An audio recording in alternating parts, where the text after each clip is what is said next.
Hello, everybody, and welcome to another episode of The Crossroads, the show for and about environmental justice and those who fight the fight with skin as melanated as the days are long. Knowledge is power, and we're breaking down stereotypes one episode at a time. So, everyone, welcome to the first episode of 2020 of the new year and the new decade. I hope that everything is going as planned for you so far, that you got your vision boards together and you're getting ready to execute on those dreams for this year and also for the future too.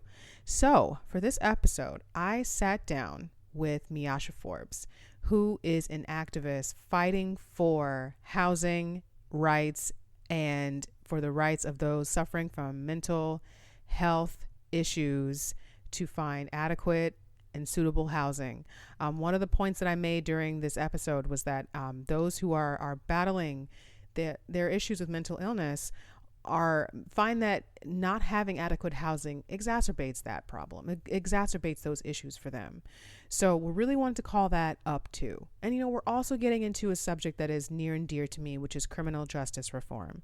So get out some paper. Miasha dropped some gems, and I definitely hope that you can glean some excellent things from this. And just a quick word. As you'll find during this episode, we are touching on things that are very important and central to the LGBTQ community, particularly the trans community. And if you already don't know, you're going to know now. This is a podcast for everybody of the Black community. This is not just for straight people. This is not just for women or men. This is for everybody, because we ain't free until we're all free. And that means the least of us. So just wanted to put that out there. I make no apologies. I am unapologetically Black, and I am also unapologetically a advocate for the least of us. So again, if you got problems with that, you might as well go ahead and turn this off. I'm not for you, and that's fine. I'm not here to be the taste for everybody. That's one of the main lessons. I think Amanda Seales said that. Like, I'm not here to be liked by everybody, but I have a word and I have a calling, and that's what this calling has led me to. And I'm just very excited to have Miasha on the podcast. And I hope that you all enjoy. Hello, everybody, and welcome to another episode of The Crossroads. Today, I am joined by Miasha Forbes. We are going to be talking about her work and her involvement with housing, criminal justice, and mental health. For folks who are not aware, all three of these issues intersect in several ways, and we are going to get into it today on this show. Miasha, thank you so much for joining me. I'm so excited to have you. Yeah, I'm excited to be here too. Thank you. Yes. So, want to kick the show off with our new segment that I often forget, but I want to give some flowers. So I'm going to let you go first. Is there someone in your, either personally to you or someone that you admire, that you want to give flowers to, someone that you want to give like a shout out to? Well, for me, it's a few people. Really just like any like revolutionary person who, in the face of like, very punitive oppressor, like using their voice or power to like agitate the oppressor and mobilize oppressed people. So I'm really like Asada Shakur, Marsha P. Johnson, um, Amiri Baraka, like people like that that I feel have been really instrumental for me, especially as far as like becoming more aware and like conscious. I hate the word woke, so I really don't like to use that word woke, Me but just either. really like opening up, you know what I mean? Like just like really like speaking truth to power and speaking to me personally, to mobilize me in that way, you know what I mean, to like pay attention to the ways that the systems are and how they are designed to oppress people like me, you know what I mean. Yes. And speaking, kind of going a step further and talking and bringing that up too, the person that I want to uplift and give flowers to, honestly, isn't with us anymore, and that's Khalif Browder.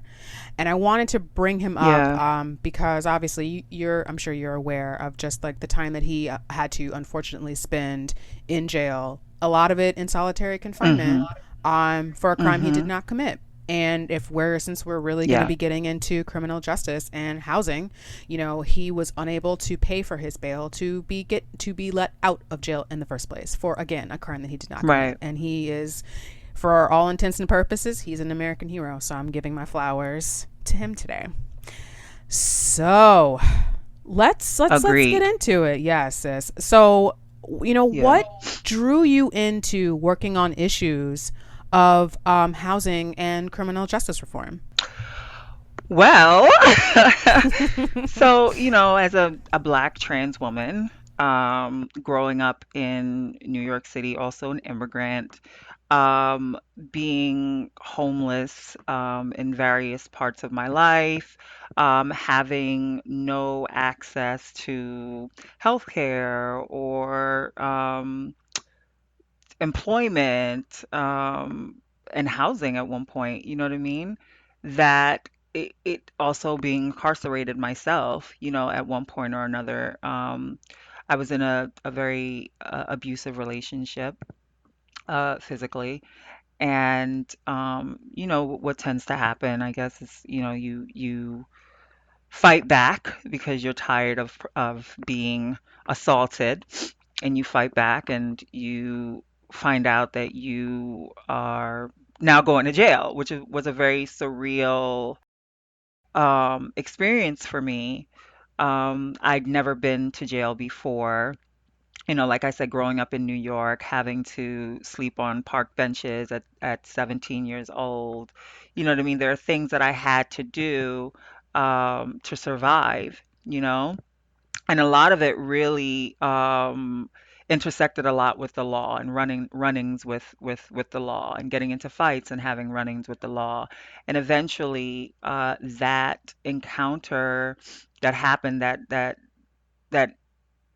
and I'm not sure what year that was. I think that was 97. Really just came to a head, where I'm sure they knew because a lot of the officers that really uh, handled me that night really were aware that this was a domestic violence situation, but I had to go through the system, and actually, you speaking of Khalif Browder, it's like I had to go to Rikers Island, Oh you know my what I mean? God. And Rikers is no joke, you No, it's know? not. And I'm small, so there's really, it's a very intimidating place and a very scary and just unsure, um just really just profound feelings of like, how the hell did I get here? You know, and just how the help that I found did not come from the people that were entrusted to safeguard me. It actually came from other inmates who saw me and saw that I didn't look like I belonged there, whatever that means. I didn't look like that. I was very, again, I was very tiny, and they could tell that it was my first time and that I was scared, you know and a lot of the experience, I think, I really, when I really look back at it or try to talk about it, a lot of it is really a blur to me because I know that they happened, and I know that I was stripped, and I know that these things happened to me, but for some reason those are not the things that I remember most. I really remember just this profound feeling of alone and isolated, and just wanting to wake up from a bad dream, and then having other people who were in the same position actually looking at me and wanting to take care of me in a way that the folks who were being paid to take care of me or to safeguard me weren't doing, you know. And so, my lived experiences paralleling, a lot of the work that I did get, so it really took a while for me to really get my life back, as far as like going back to school and finding a place to live and living with family for a time, and really just gradually getting back to myself. And then the opportunities that I was getting were really in housing and HIV and AIDS work and research, and it just happened that way. You know what I mean? I don't think it was something that I consciously made a decision to do, but but it's really interesting how that is where a lot of my work um, is focused in. You know what I mean? Yeah, And definitely. and So when you were coming out like of your time in Rikers Island, like what were yeah. some of the immediate barriers that you faced as someone who is, was a returning citizen, someone that's served the time and is now having to reacclimate back into society? What were some of the barriers that you experienced? Well, housing. So Yeah, not having any housing, that part. not having access to employment. I didn't graduate high school at that time, so there was definitely no way that I was going to be able to get a job or any job that was actually going to be to help me in like a meaningful way, you know um, the fact that I had no identification. So I had nothing to say that I was who I said that I was. And so that took many years before I was even able to connect to the Sylvia Rivera Law Project, which I was a former board member of, and they do a lot of prison reform. And so they write letters to folks who are incarcerated. They do a lot of work. They were working really extensively with trying to get Rikers Island shut down. um, so just connecting to people and really just there was really no way that I could actually live like the way the rest of society was living. You know what I mean? I had to kind of go underneath the radar if I was going to survive because there was no real way that I was going to be able to support myself in the ways that other people did. So I had to do other things. I had to do sex work. I had to kind of build myself up in the ways that I knew how to do and that I had been doing before because of the disparities that I was faced with. And I want to lift something up that you said because the piece about having to fly under the radar, because like Yeah. what that really hits and underscores is that when folks are returning home from spending time behind bars, they're still a part of the penal system through monitoring and Absolutely. tracking, with I'm blanking on the name right now, but basically like probation. They're still being monitored. Yeah. They may have to check in with their Yeah. parole officer. They may be on house arrest for a certain period of time. So even then, like, Mhm. people's lives are not their own.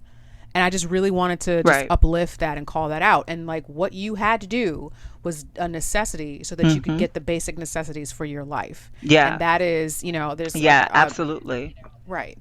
And like there's a, I don't know if you've been, there was bringing this up just on social media a couple, like yesterday, there was talk of the love and hip hop man, Mendices, coming out of jail. And Mm. apparently Yandy's daughter, the foster child, can't be in the same house. And there's a lot of debate on Mhm. social media about what should be done. And it's like, look, this is just an example of how this system has got to be overhauled. The fact that the people are debating Yeah. about who should come into the house and who should leave, that's a problem. Yeah. One that should not be Yeah. solved by, oh, just get a house next door. Like, not, Right. okay. Yeah. Just wanted to put that out into the ether real quick. You know what I'm No, saying? absolutely. Absolutely. Like and that's a very real thing, because even though I didn't like I didn't have to do parole, I did have to I had to go through the whole program. Like I had to do a program. But as far as like parole or any kind of surveillance, not so much. You know what I mean? And but it that experience is something that follows me even today. You know what I mean? Anytime I apply for a job, anytime I have to disclose that information, and folks can either accept that or they're like, you know what? Of course, they'll find other ways to kind of, Tell you decline that you didn't get the you a job. job or something, Yeah. deny you a job. Right. Right. But it's definitely something that I'm like, I was how old at the time? I was in my 20s at the time, I think. And, and it's like decades ago, like maybe like 2 decades ago or a little over 15. And, but it's to this day, even this job that I have now, where I'm now, I had to disclose that when I did go to get my identification, when Sylvia Rivera Law Project helped me with getting my identification, getting my citizenship, these are things that were a very real, that just present, that I just could not get away from. You know what I mean? So it's a very real thing, that happens to folks who aren't or weren't as fortunate as me. You know what I mean? That this is what follows them, throughout their lives, and what really is the deciding factor on whether or not they're going to actually be thriving, healthy people. You know what I mean? When they get out, and for a lot of people, they can't. They go right back. Because of the pressures and because of all the other disparities that are out there, and they're very real. Yeah.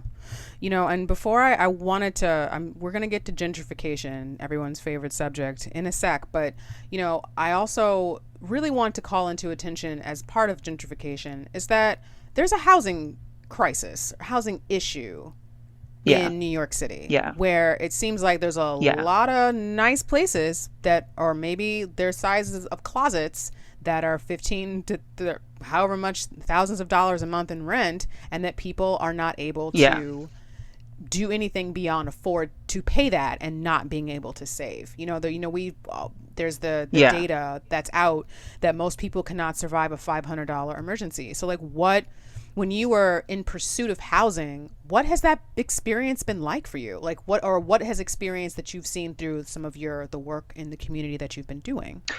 Well, for me personally, a lot of I didn't go through the shelter system.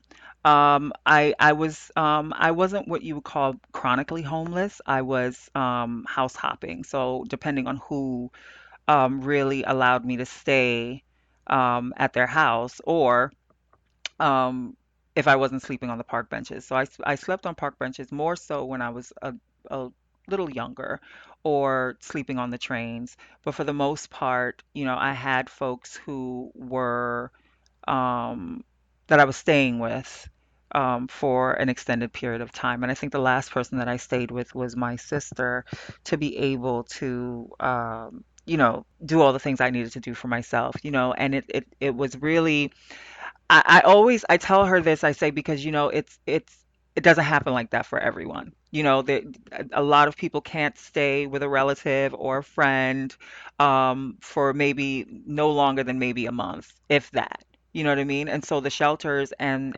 the streets are pretty much all, that folks really have to look forward to, you know. What I do now, the work that I do now, is that I kind of I do the interview process. I help with the intake process. We get um, packages from the Department of Homeless Services, and we do apartment interviews. And based on certain criterias, that person will come in for an interview, and we'll interview them and see if they're the best fit for the apartment. But a lot of the folks that I see have been in the shelter system, or have been street homeless for years, 6 years, 8 years. And it's not as easy as, you enter the shelter system and then you're guaranteed housing. You know what I mean? There are many different factors, not to mention that the housing population, I think, like uh, I think we have like over 8.4 million people who are like homeless right now in the city. So it's not an easy fix. Yes, they're building new buildings, but for the most part, again, they're still determining who will actually. It's very, I don't want to. It's very the people who need it, I think, honestly, a lot of times, um, not so much, you know what I mean, who are really getting the housing, you know. Sometimes it's really just a matter of you having more a substance use issue or something that will then, for some people, they implement that very differently, you know what I mean? And so you have people still discriminating against others, determining whether or not there's going to be housing for them. And then again, it really depends on how available some of these units, the availability of some of these units. You know what I mean? Because in a lot of, especially in our buildings, we have more filled units than we have empty units, and you have at least 4 people, 3 to 4 people who are interviewing for a unit at a time. You know, Wow. and that process is also a little lengthy. That's, yeah, I was just going to ask. So how long does it take someone to receive housing after they apply? Like, what's the turnaround time? Yeah, so again, it really, we get folks after they've already been through the system for again, 8 years, 6 years. So it depends. Some people, excuse me, some people, depending on whatever their lived experience is, and how that lived experience is prioritized, will then be moved up the list. And so a community housing or an SRO or an assisted living or a supportive housing building will then get that application. But again, you're not interviewing just by yourself. You're interviewing with a group of people, you know and then, but again, you're not guaranteed housing because it's really at the discretion of the people who are interviewing you, and also the management. And a lot of times, especially if you're trans and black, that just becomes even more difficult for you. So you'll be lucky if you even find housing. A lot of times too, what happens is that they will funnel folks into transitional housing, right? So then that means that they're living with like another person, right? And what happens is, and what they really don't tell folks is that once you're in like a transitional home, right? You're no longer considered what they call housing needy. So you lose your housing needy status, which is your priority status, meaning that you get to see as many units as you need to, have interviews. At this stage, when you're transitional, your priority goes down, right? So you have people who need to be on their own, who need to or who would benefit from being on their own. They're in transitional housing, and what happens is that you'll see them leave to go back to the shelter because that's not what they wanted. They're sharing with people. A lot of the conditions are not the healthiest. You might be rooming with someone who's an active user, and you might not be. You know what I mean? There's so many different variables to why a relationship like that won't work. But then you have people also, again, once they get in there, they find that they're tied up in another system, and then they have to wait. And so a lot of folks, what they do is that they'll just return. They'll either return to the shelters, or they'll return to the streets. Sorry, I Yeah. just had to like just sigh about that.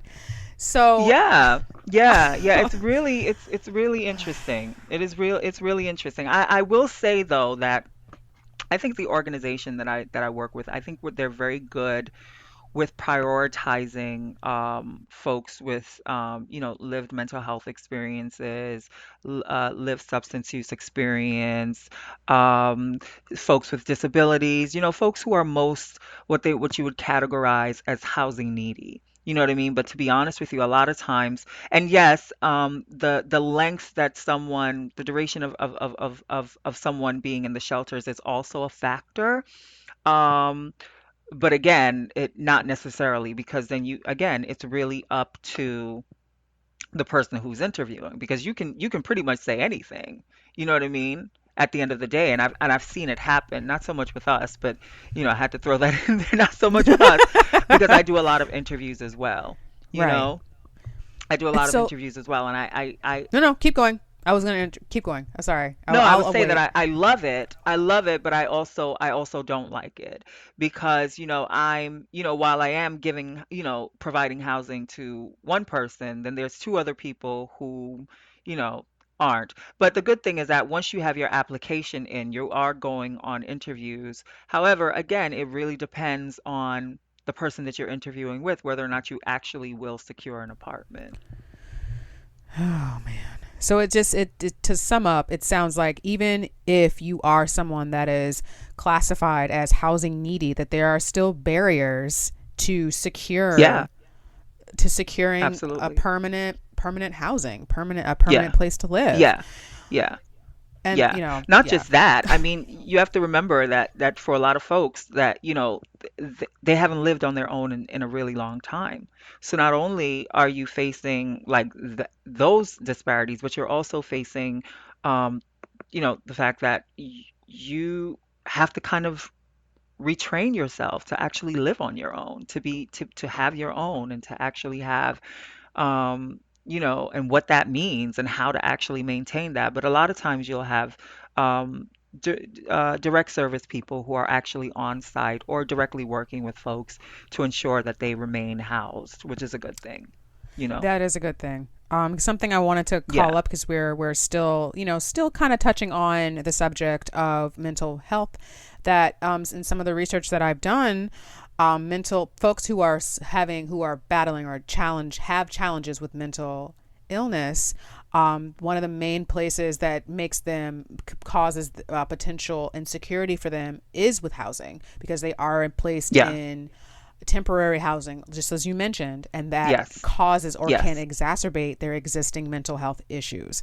So absolutely. I just wanted to lift that up and point that out. That is, as we're getting closer to really kind of like the crossroads and like bringing all these subjects together. That when we're speaking about mental health and housing, like that is in addition to the barriers, this is also an issue that also prevents folks from being permanent where they are in place. So Mm-hmm. just wanted to lift that Absolutely. up. So like Absolutely. New York and gentrification. How's it going? What's up with that? Let's just get Well, what's up with I it? mean, listen, white people going white. Oh, girl. I'm, Woo. let me, I, I will say, there was a time, if you can believe it or not, where I actually believed that gentrification was a good thing. Oh, Yeah, girl. yeah, it's really bad. It's really, really bad. It's so But bad. why? That is Well, like what was let's. I like? But it just listen. It just it just really highlights. You know what I mean?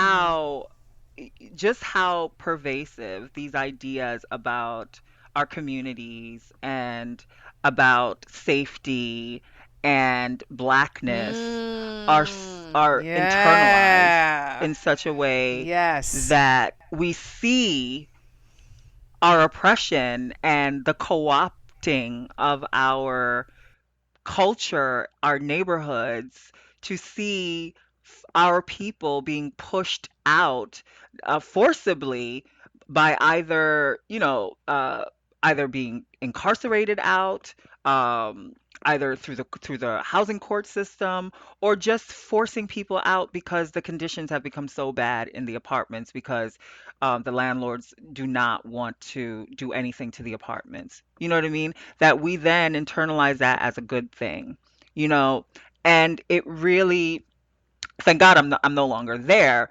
but just I mean, but I hear this a lot. You know what I mean? Where especially in my neighborhood, I live in a very heavily gentrified neighborhood. I actually grew up in the Bronx, but I used to frequent Brooklyn a lot, especially in my neighborhood where I'm at now. And I remember as a black trans woman walking down Church Avenue, okay, in the summer, it was very it could have been a lot, you know what I mean? It really, there are very real dangers with that, you know what I mean? Especially in a neighborhood where in neighborhoods where black and brown, queer people are seen as threats, that need to be eradicated, you know what I mean, because of white supremacy. And I remember walking, just being very in fear of my life, to now, seeing, white queers walking around in Hi. heels at like 6 in the morning, 7 o'clock in the morning, going to work. You know what I mean? So it's very interesting to see that. And I saw, and I said to my partner, I was like, there was a fire that happened in one of in like one of the buildings, and my partner and I looked at each other, and I think we were probably like making a joke about it, but it was a very real, like, but is it really a joke? Because we were like, I bet you they probably set that fire to get that family out of there. You know what I mean? We've We're all seeing watched more police. Goodfellas. Huh? I said we all watch Goodfellas. We know that stuff happens. They, Hello. you. Listen. Listen. So we're seeing more police in our neighborhoods. My partner is he's like 6'6". He's a black man, very tall, very intimidating looking. You know what I mean? And, the police are blocking off the blocks to go in. In my neighborhood, there are buildings, but there are also like 2.5, $3.5 million homes like across the street. So it's a very real like juxtaposition of like wealth and inequality like right there anyway. You know what I mean? And to see how heavily surveyed and guarded, you know what I mean? There are cops blocking off every street corner, you know what I mean? So that every person that comes off the train or goes down a specific block is being detained in some way, you know. Wow. So who's safe? Who's Yeah. really safe? Not us, because I Right. feel even more. It's been a couple years, many years since my incarceration, but I have to be honest with you, even again as a black trans woman, I am faced with very real realities of being assaulted on the train, assaulted Yes. on my block, in my building, wherever. Also as a Yes. person who has survived multiple sexual assaults, you know what I mean? These are things that are always in my mind, and the fact that I'm now a parent. You know what I mean? And Right. so what I could have done before to advocate for myself or to use my agency to advocate for myself or keep myself safe, I can't do anymore because Right. because the fear is so real that I don't want to be arrested. You know what I mean? I want to Mm-hmm. go home to see my child. You know what I mean? Mm-hmm. But at the same time, it's like it's not good. You know, Yeah. it's definitely And not good. It's not good. there's Definitely not good for me. You know? right.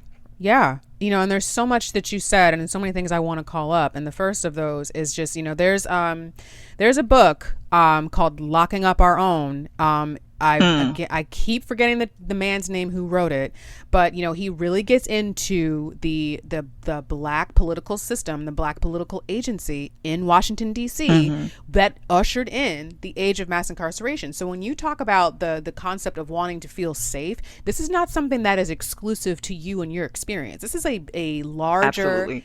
issue of the black communities. You know, Yeah. However, our perspective at the time about what should be done with people who are on drugs, what should be done about folks who Yeah. are selling drugs, and that I'm it's still like into that concept of respectability politics and making certain that we are looking a certain part, right? And so I just wanted to especially call that up. And and speaking about you, obviously your experience, your lived experience as a trans woman, this is one of the reasons why realness scares me. Realness freaks me out, Yeah. and it freaks me out. It always has. I it just like I make little, not jokes necessarily, but like I will, if I'm at work, I'll say, oh, I'm executive realness today, which is Yeah. Yeah. cute, but the reality is that realness is no different from passing. It is no different for being able for of a person to pass for white. And I'm not obviously going to say anything about the scene so much, but just really wanting to call that up because that's frightening. That, like, to know that you can be walking down the street and depending on your affect, depending on your look, that could garner either nothing at all or harm. That's frightening. Yeah, absolutely.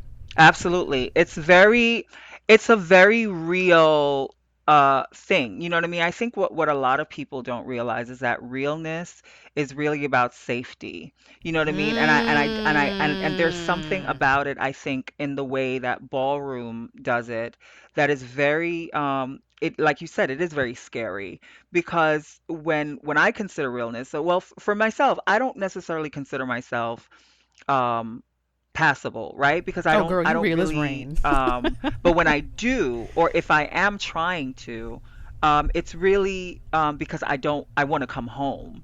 You know what I mean? Mm. I Mm. wanna come home to see my child. I want to be able to see Right. my mom. I want to be able to Right. enjoy life.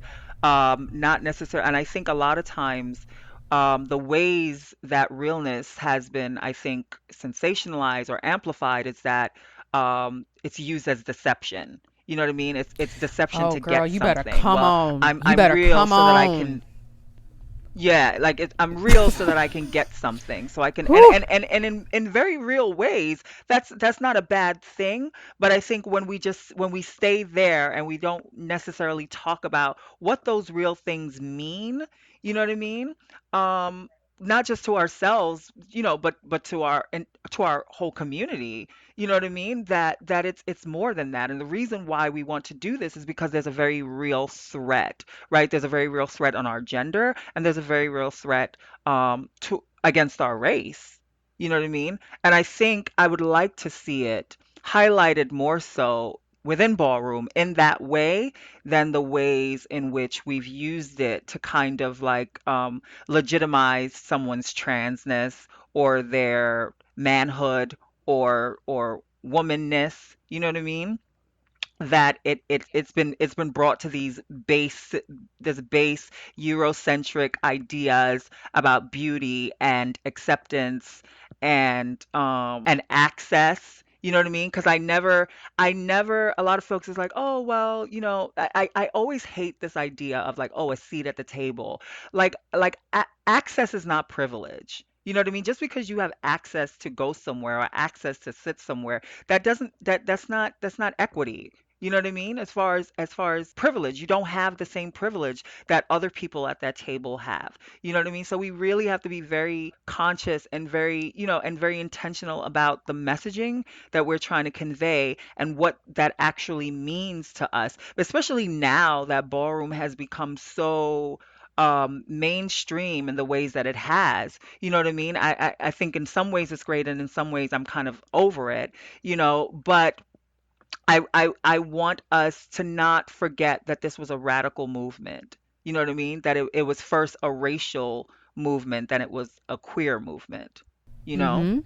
Yep. Because black and brown, you know, trans and non-trans people, just queer people, were not accepted Yeah, in white yeah, establishments. That's why, yeah, and like, yeah, and that is absolutely. where it started. And it's just like much of Yeah, anything else, like HBCUs. It's like, black fraternities and sororities. It's about not even just having the equity, not even having the access. And you said oh my gosh, Miasha, you just said so much. And I'm just like, oh, but like another thing that you said, definitely too, is that there is, and I will, as you and I have talked, and that obviously I'm a huge fan of ballroom. I have been probably yeah, for the better part of like 10 years.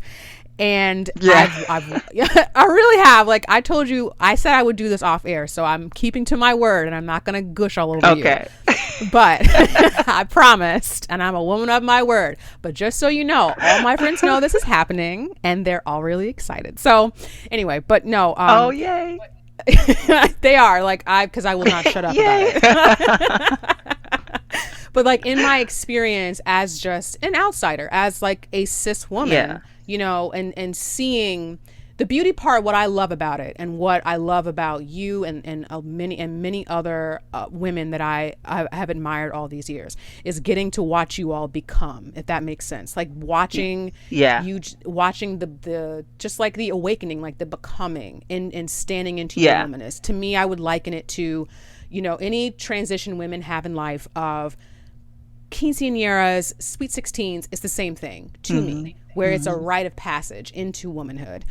And I Yeah. enjoy that, but I'm also very concerned about what I see as far as colorism, and also as Yeah. you're talking too about realness. And the piece about realness another piece I want to highlight is that, this concept that is it exists in mainstream, that realness, or the appearance of looking more feminine or more like a woman, Hmm. is Hmm. deception. And the piece about deception Yeah. is like, these men, another piece that we have to talk about and really raise up is the fact that black and brown trans women are killed at higher rates, period. And they Mhm. do not get Mhm. the same type of media coverage that they should.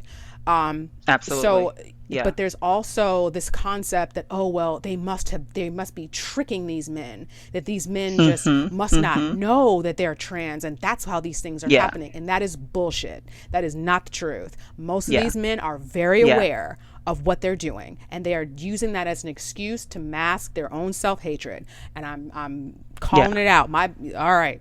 I just Yeah. wanted to, I Can just I wanted tell you a to story?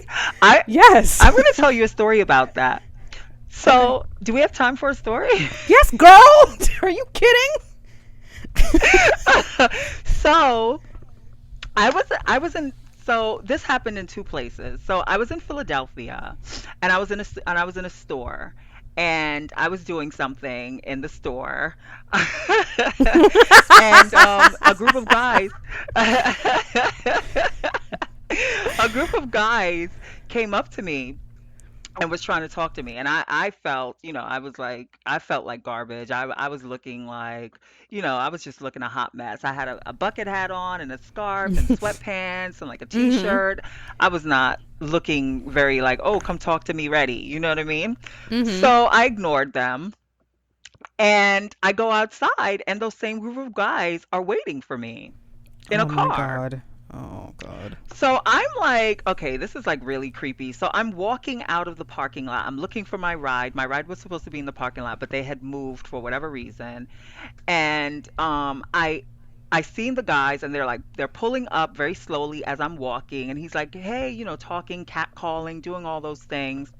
And then, of course, then it becomes, oh, the name calling, you think Mm-hmm. you're too good, all that stuff. And after that, I realized that there are stages that men, especially fragile men, go through when a Ugh. woman does not want to talk to them. At Yeah. first they're nice, then it's harassing, then it's Mm-hmm. catcalling, then it becomes really Anger. degrading, and then after Yeah. that, their next go-to is to call her a man or something um masculine to kind of delegitimize her femininity and her desirability because she no longer wants to talk to you. So that's what happened. And so I went through the whole thing with them. And then all of a sudden one of them starts laughing and he goes, "Oh yeah, you probably are a man," like co-signing with what the guy just said.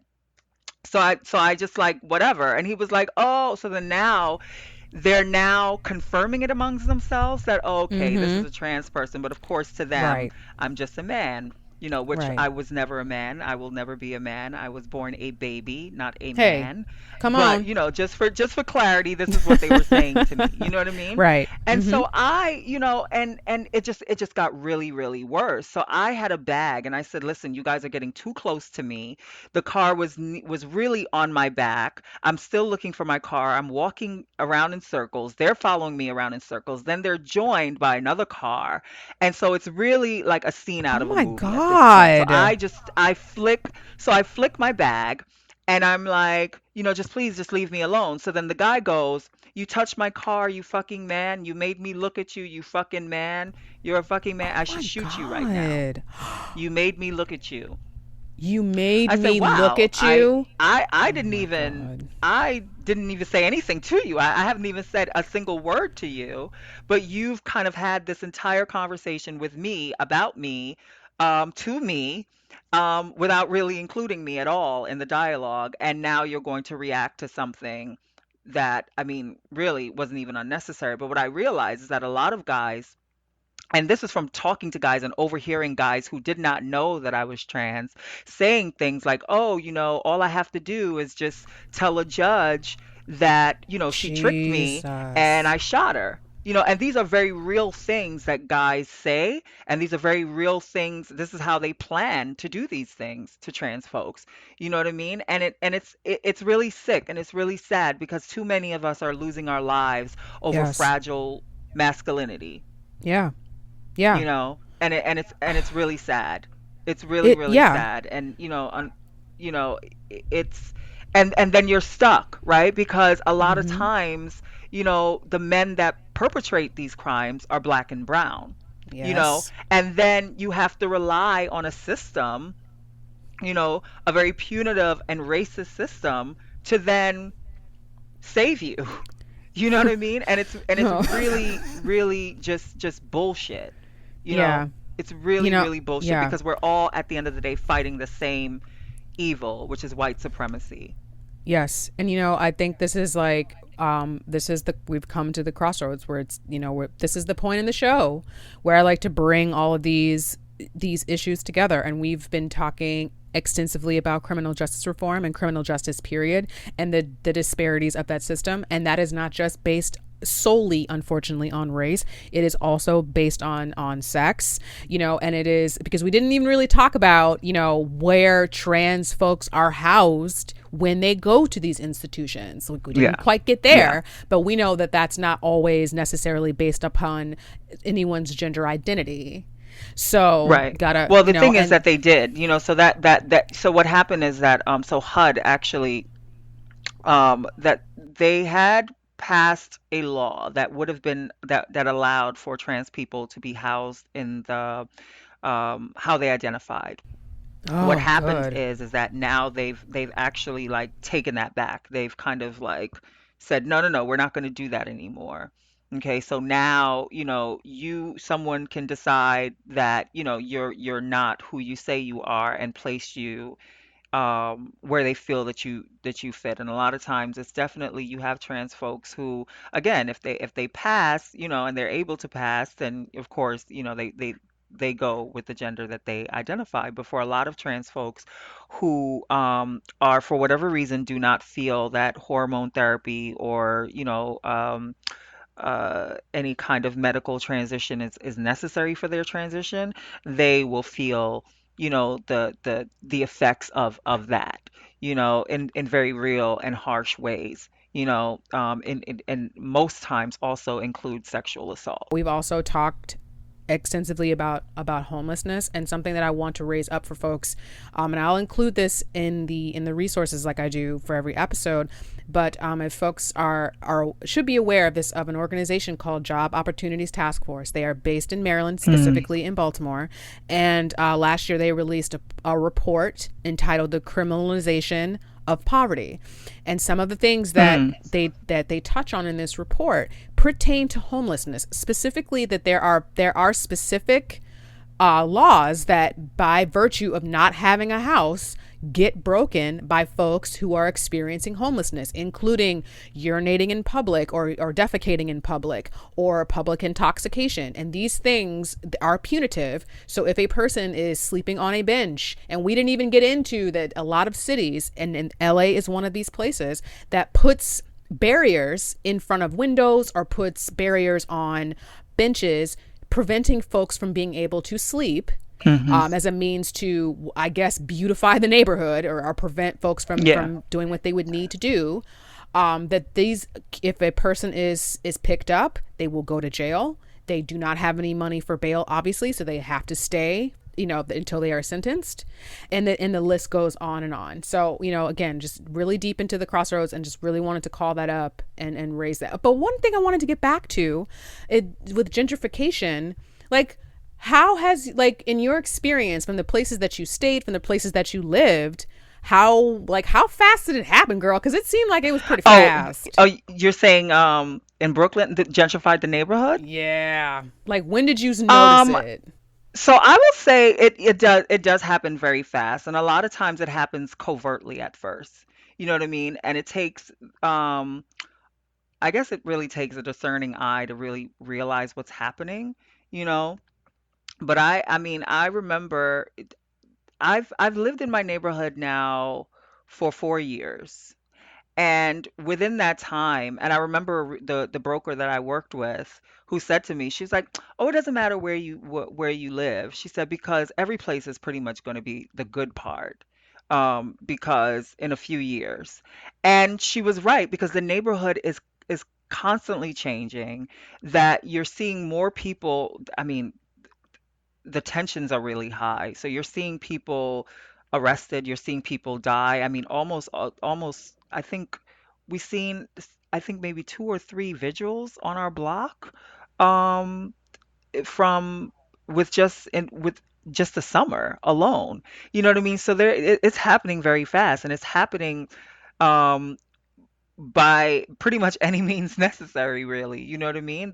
I mean, they're getting those units, however they're getting those units, either by evicting folks, again, by forcing people out, and also, incarceration. You know, there's it's very fast. It's very, very fast. My neighborhood looks very different than how it looked last year. And the year before that. So it's constantly evolving, especially because what's happening too is that they're not only renovating apartments, but they're also building new luxury high rises. They're also, what I found is that I've realized that there were a lot of black and brown homeowners in my neighborhood prior. So now, but you can tell by, just the way that a lot of the homes looked that they were in real need of repair, so I can only imagine why they decided to sell, but you're seeing a lot of that too, where you're seeing, oh, this apartment, like this house a few months ago wasn't didn't look like this. Now all of a sudden there's like a swing outside and there's like a well manicured lawn and there's like a Cochrane sign saying for sale and open house on Sunday. So it's very fast. It's very, very fast. There's a building that across the street from me, there a four bedroom is going for 1.2 million. And this is where people, you have folks who are still downstairs, like trying to, be street pharmacists. So, you know, Yeah. it's really strange. Like the folks aren't even fully out yet, and they've already like locked it down. Folks are buying it up. They're moving Wow. out. They're renovating. The queers are coming. There's a lot of queer folks and mixed couples. That's how you know you're in a pretty heavily gentrified neighborhood when the mixed babies start coming and the mixed Yeah. couples and the mixed queer Mm-hmm. couples start coming. You're like, okay, we've arrived. You're like, all right, yeah. Yeah. Oh my God. Yeah. It's the same thing in DC. Yeah. It's the same thing. Nothing I've seen against mixed so babies. many. My daughter's a mixed child. I just have to say that. No, no, it's fine. No, we see it here too. I was out. Where was I? I don't know where I was. I actually, because I don't go out all the time because I'd be in the Yeah. house reading. But, I was out and I saw at least, three women who were, living scandal with their Fitzgerald Grant. And I was like, all right, girl, Yeah. you work, do what you need to do. But yeah, definitely a sign of Yeah, affluence is when you see absolutely. that kind of, yeah, Yeah, see that those like absolutely. kinds of patterns. So it might be time to go. I don't, because okay, so I want to go so you and I can gush on you, and I will not do it on air. So I kind of want to haul ass and close this on down. I'm not gonna lie to you. I'm not. I've been very behaved. I mean, no, I'm not, and not to say or undermine, and not to undermine what we've been talking about, because I'm so pleased just of the things that you've shared and the insight. It's really just I'm just very excited. I'm so glad that we were able to make this time, and I'm glad that we talked about the various things that we touched on. So I don't want to rush Yeah. that just for my own personal stuff, but I'm just very, very glad that you I'm took the glad you time asked me. to I'm glad talk you with me. asked me. So, Because there was just like the universe was like, you need to talk to her. I was like, I don't know if she'll say anything back. And you were like, okay. I was like, oh my God. I went around my office. I was like, I know. I yo, made you wait long you are enough. not going to It was a believe. terrible, like this winter was just the holiday season was just it's never good for me because my Oh my daughter's birthday and my God. mom's birthday and Christmas and Thanksgiving and I'm just like, oh my Aw. God. Like it Yeah. was definitely a lot. It was definitely a lot. That's But just okay. I mean, the holidays were crazy for yeah, me too. I yeah, understand. it Yeah. gets like that, girl. When everybody's birthday's in December, it's Oh like, look, yes. you get one birthday gift and one Christmas gift, and that is it. Okay? Merry Christmas. We have a house. But that's, yeah, I totally understand. And I'm just, really, honestly, just so grateful. So I don't know if you have anything that you want to, any projects or anything that you're working on, if you want to promote anything that's personal to you or social media or anything, but if you want to, here is the platform before I close this down and have my gush time like I was promised. Well, I think folks, most of my social media are pretty private, except for my Instagram is where Okay. I tend to do a lot of sharing now rather than Oh, Facebook. yes. So if Uh-huh. folks want to follow me on Instagram, they can follow me on Instagram. That's fine. Miasha Forbes, just my full name at Instagram. And I have some other things that I'm trying to work to do. I've actually said yes to a few projects that are so I'm having a Vogue showcase. It's going to be in February, which I usually say no to only because of my own personal beliefs about performing for people who are non melanin uh, Oh. I don't, I don't really like to do that. So I'm very careful about Mm-hmm. that. But, I've been trying to do some new things in 2020 where I want to, Yeah. be a little more I want to say yes to a lot more things, but things that are actually good. Yes. So I believe I Yeah. believe that this will be a good thing. I don't have to sign any contracts. I don't have to sign my life away to the man. So I think this will be pretty good. This will be a pretty good, like, thing for me to do, which I'm happy about. And I think that's Yeah. pretty, I mean, and just, because this is the main I wouldn't even call it an interaction, but the main what I've seen from you, what I can kind of like assess just from what I see is that you are very private. yeah, And that you're not someone that's like, oh my God, I love the scene and I just want everyone to yeah, know and look at me and yeah, I'm yeah. Mika Prodigy, blah blah blah. Like you don't give that. So No, I'm glad. I mean, yeah. yeah, I'm so glad that you're doing it because now. Don't I told you we were gonna Yeah, we're wait, we're gonna wait. I'm but gonna wait. we can't. We'll wait. Okay. Okay. All right, y'all. That is the show for today. I want to first and foremost thank Miasha for taking the time to sit with me and talk to me and talk with us about these very important issues. I will put the resources that we've either discussed or things that we've both collectively found as resources in the description box so folks can read up and become aware. There's definitely, we didn't really talk about solutions and things that we can do to combat these issues, but there are several. First, you can give and support to organizations that help with housing. That's first and foremost. You can work with your local representatives. I'm going to say this until I'm blue in the face. Work with your local representatives, your delegates, your councilmen, your councilwomen. Talk to them about potential solutions. One potential solution is accessory dwelling units, which is something that is coming through in New York. Hopefully, LA is doing it, where people use their basements. They use cottages if they have them as extensions of their home to create opportunities for housing for folks. So these are just things that you can propose as to your council person or to your local representative as something that could possibly be incorporated in and permitted for folks to do if they have the space, if they have single housing available. So again, thank you all very much for listening. Miasha, thank you. It is time to cut this off because it is gush time. Thank you. I've waited long enough. Thank you so much, though. Seriously, I really appreciate you taking the time to be on the show today.